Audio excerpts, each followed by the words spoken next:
Vamos tratar hoje sobre a injúria e a difamação e algumas distorções que tem em torno da interpretação de injúria, tratando da parte do direito material e do direito processual. Tá?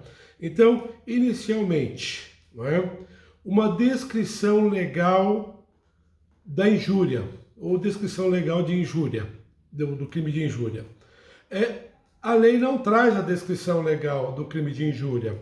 O artigo do Código Penal, o artigo 140, simplesmente dispõe: injuriar alguém, ofendendo-lhe dignidade ou o decoro, pena de detenção de 1 a 6 meses ou multa.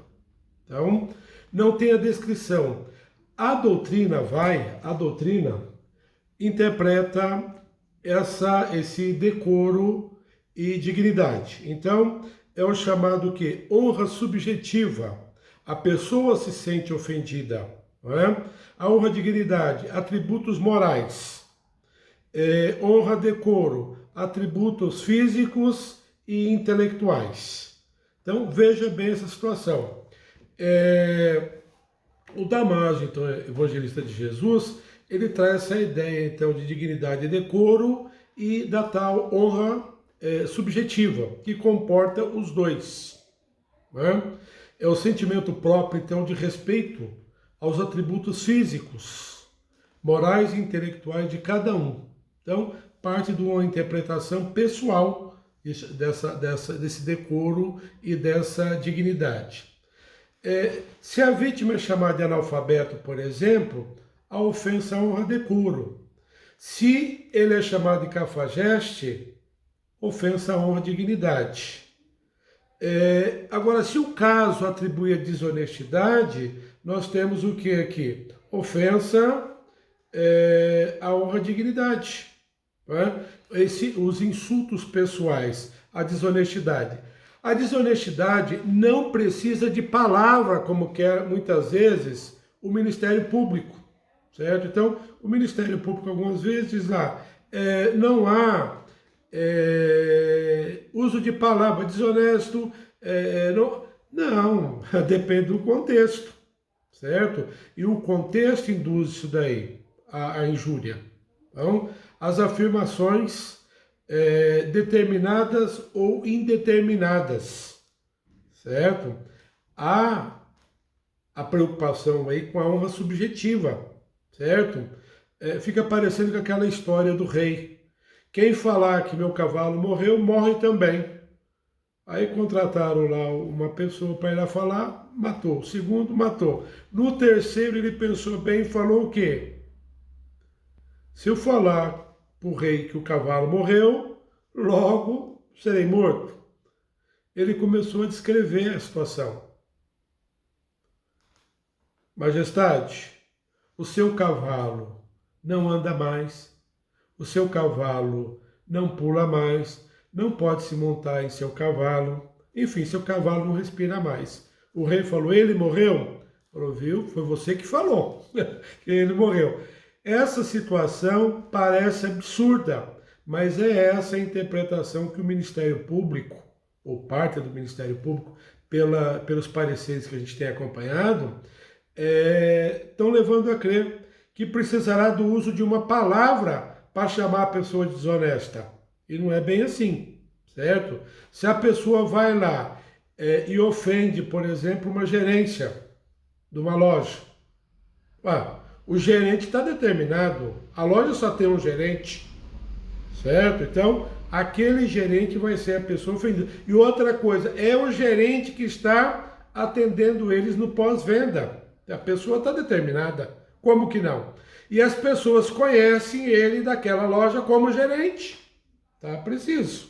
Ainda assim, o Ministério Público, num caso desse daí, infelizmente, deu parecer falando em indeterminação. Aonde isso? Certo? Então, e outra coisa, diz a publicação não foi difamação e não se sabe, a publicação foi no site da empresa, está escrito na queixa-crime. E ainda assim, o Ministério Público, para dar fuga aí a queixa-crime, pedindo a rejeição da queixa-crime. O único gerente publicado no site da empresa, e equiparou ao caso do gestor público. Porque o gestor público parece que pode ser xingado, pode ser humilhado, é isso daí? Não, não é bem isso. A jurisprudência não traz isso daí. Até a jurisprudência que o Ministério Público tem citado, deixa eu dar uma olhadinha aqui. A crítica pública de gestor atual ao governo anterior, sem indicação de pessoa determinada, não configura os crimes de difamação e injúria. Ora, é uma loja. O gerente depende dessa relação. Ali é um caso que a pessoa foi secretário, ou foi gestor, ou exerceu qualquer cargo ali como funcionário público, não é cargo de confiança ou não, e ela foi ofendida, não pode se precisar. Nesse caso aqui, está precisa a pessoa. Né? A possibilidade de crítica. Crítica é algo. Chamar de desonesto é outra coisa. Não é? Então, induzir ao contexto desonesto, essa situação é diferente e precisa de ser esclarecida. Não pode estar pedindo rejeição de toda queixa-crime quando vai dar parecer o Ministério Público. Seria um caso, né? Pior de tudo ainda, o judiciário tende a seguir o parecer do Ministério Público e acaba rejeitando a queixa-crime. É preciso estudar, é preciso fazer uma reciclagem de vez em quando, porque as situações vão sendo alteradas. Altera-se uma situação, altera-se outra, e assim as situações vão sendo inovadas. Hoje, com a mudança de relações, por exemplo, pode ser comprado pelo site, a pessoa teve contato com o vendedor e depois o gerente vai resolver o problema. O gerente, quando entra na relação, ele é o único ali mantendo esse contato. Não é? Então, as confusões em torno dos tipos penais remontam ao passado, quando foi difícil interpretá-la pelas primeiras vezes. Mas hoje deveria estar consagrado isso daí. Então, indicamos uma reciclagem aos membros do Ministério Público, aos membros do Poder Judiciário. Porque a rejeição num caso desse daí é preocupante, porque é complicado. Isso daí até mesmo, tive caso de advogar para juiz e foi arquivado, foi rejeitado, porque a juíza entendeu. Francamente, não é dessa forma aí que se deve agir. Então, infelizmente, a interpretação de alguns membros do Ministério Público que não atente, não é? Que altera o sentido legal da injúria, reproduzindo então uma situação que não é de ofensa, certo?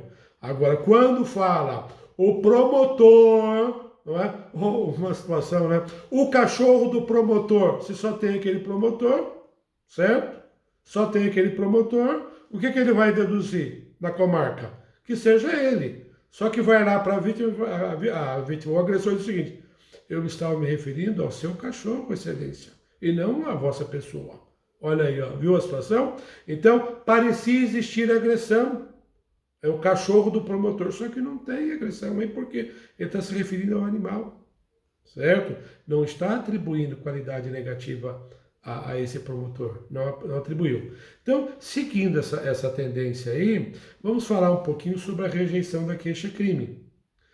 Falar que o artigo 41 que não preenche os requisitos, é preciso atenção aí, porque não se exige a descrição de palavra. Constar a palavra desonesto. Não tem essa. O contexto sugere, ele não trocou a mercadoria e não deveria ter agido dessa forma porque estava tudo certo, não sei o que, e eu tenho o quê? Uma certa dúvida com relação a isso daí. Quer dizer, aí nesse caso não está precisando. Mas a vítima não, o agressor não foi a situação. O agressor chegou a expressar, certo? Que ocorreu uma desonestidade. E aí, ao florear o parecer, parece que retira a substância dessa queixa-crime. E outra coisa, se é injúria, se foi publicado no site da empresa, claro que há difamação. Como que não há? Agora, se o ato tem essa dimensão aí, foi interpretada por várias pessoas, só o Ministério Público vai ter interpretação diferente? Porque é complicado isso daí. Como que fica isso daí? Só falar que a queixa-crime deve ser rejeitada? né? A natureza das imputações serem genéricas. Ora, se há a dedução de injúria, não há nada de genérico aí, certo? Deixa eu voltar aqui para descrever o seguinte. Nesse caso aí, há uma expressa frase que deduz a desonestidade. A pessoa está indignada e decepcionada, não indicando, não recomendando aquela loja para demais pessoas e publica isso no site. Isso deduz desonestidade ou não? Claro, totalmente desonesto. Né? Então aqui há injúria, há difamação e a queixa-crime deve ser recebida nesses casos. Certo? O juiz recebe e manda processar. Então por esse vídeo era isso daí. Muito obrigado.